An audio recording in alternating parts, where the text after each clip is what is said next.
in West Yorkshire that we've dated. West Yorkshire in particular is really difficult to find pottery out of. If this existed in the Cotswolds, I would have sacks and sacks of pottery to show you all. We've got about half a bucketful from all the slots we've excavated in here. Why people in West Yorkshire didn't use pottery or didn't throw it away in the quantities that people did in the rest of the country is still a bit of a mystery. Some people have said that Yorkshire people are too tight to throw it away. Some people have said they weren't too into the Romans and carried on using wooden bowls or whatever they were using in the Iron Age. Either way, it's what we've got. Now we're fortunate that we do have dating from this. Really adds to our picture of what's happening in Wetherby in the Roman period. Because there's some big Roman sites at Wattle Syke and other places that have been recorded over the last 50 years. This ties into that. So yeah, you're going to have to bear with me while I point at a map and point behind me. I might let Matt hold the map actually. Wow. And I'll do some water. So the enclosure itself is a big rectangle. I hope Matt's pointing. Yeah. It's dug from a big ditch that's about 1 metre deep and about 1.5 metres wide with a V shape. Inside the ditch we found lots and lots of big stones, rounded cobblestones. Now from the mud around you that you've walked on, there are no stones in it. Those stones have been brought probably from the bottom of the valley all the way up the hill to build a wall.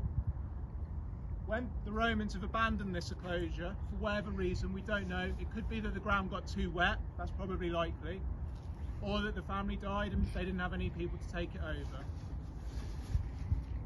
This ground eventually is then turned into just open farmland, as it is today. That wall got pushed into the ditch.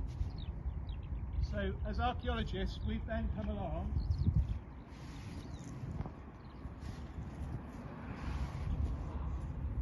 that ditch is up,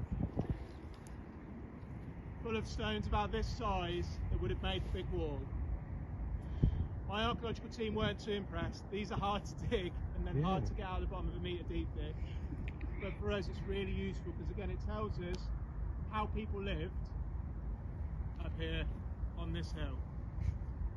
So we think they're occupying this bit because down the hill it's really wet and boggy, and this is the highest bit of ground. So we don't think this field has changed much in 2,000 years. What we do know is there's a big ditch that runs this way that carries on past the road and down past where the prison is. That's on the map. So that's a orientate us. This is our big ditch. That's a long-standing field boundary. We haven't found any evidence to suggest it goes back to the Iron Age, but from the bits we did in the trenching, there's every chance it did. So this boundary is a long-standing one. The Romans have then come in and they've put a big entrance here, going this way, with several large post holes that we've got. They would have probably had a big gate structure. Yeah. And from in these we've found small quernstones, which are the big stones which you've got on the table. That was for use for grinding. I'll come back to those. The enclosure itself, I had flagged it all out with red flags, but the fog has upset this. Right. I'll do a bit of walking. We've got a corner around here, and it goes that way and that way in a playing card shape. Is that on the plan? Within the enclosure there's another ditch that divides it. We think that division divides where people might have kept stock, like cattle, and where the people would have lived. We don't know which is which, but we expect the people probably had the smaller area, the cattle had the larger area. I say cattle, we haven't found any animal bone on this site because the soil conditions are not good for preservation of bone. But cows, the big wealth in the Roman period and the Iron Age period before it. So we expect this would have kept your stock in. They'd have come in through the gateway where I was just stood, into this bit, and then funneled into here to keep overnight, to keep them safe inside the wall.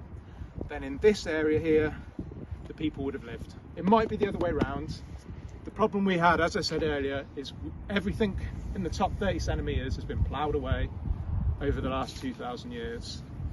So all we've got are these tiny little dots, which are small post holes about this deep, to go on to know that there were structures there. So we struggle to try and identify exactly where people live, but we know from the big quernstone that we found in the ditch, nobody brought that up and dropped it here by accident. That's broken, we'll chuck it in the ditch.